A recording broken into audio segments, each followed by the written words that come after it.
Hi, I'm Mark Wilson, the Engineering Heretic, and today we're going to look at altering drills for drilling in brass or bronze, or it doesn't really matter, they have the same characteristics. On a normal drill, we have a flute that runs back in that direction there, which we call a positive rake here. So as that rotates around, your chips will follow up the flutes of this drill, that's what they're called, and it will basically draw the chips up as we go. Now brass is one of those materials that behaves very differently, or bronze, very differently than regular steel or anything for that matter.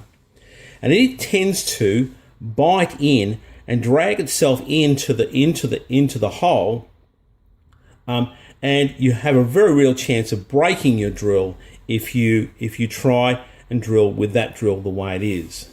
So what we want to do is make this so it has a negative or even zero rake angle here on the front of that there, so that it doesn't do that.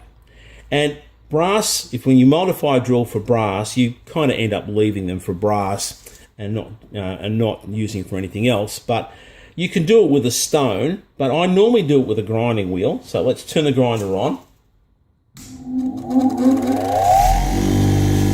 So what we need to do is basically flatten off this angle here so that it becomes either dead vertical or back the other way a little bit. So what we're going to do is we'll put this on the grinder here, and we're going to just grind that front angle of the drill there.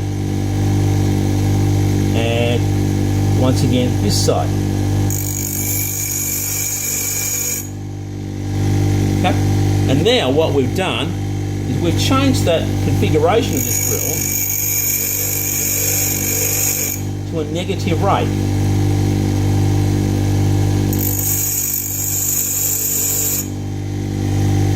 Now what you see is the front edge of the drill now goes the opposite way. So now we've counteracted what this drill would normally do with a positive rake into a negative rake. And of course, as I grind that back, I'll have to re-establish it.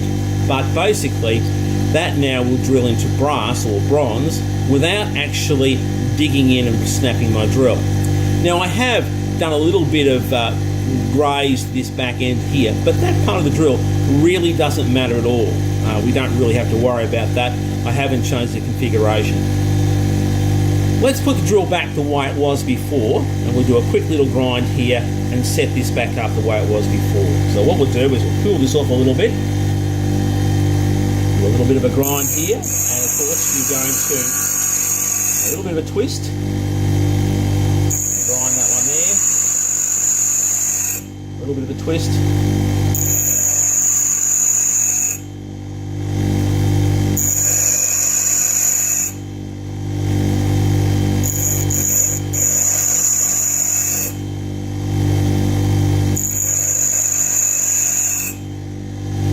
and there's my drill back to normal again. We've removed our chisel point, and basically it's back to normal the way it came from the shop basically when I bought the thing. So that's just modifying drills to make them do different things.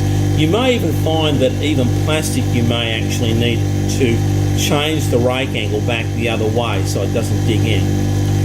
It's even worse when you're actually taking a thin sliver out of a hole. If that's a 9mm drill, if I ran an 8mm drill, if I so much as touched that on brass with an 8mm drill, it would almost instantly screw into it and pretty much slap my drill straight away, and whatever I'm holding, if I'm holding it, will fly out of the machine. This has happened to me before.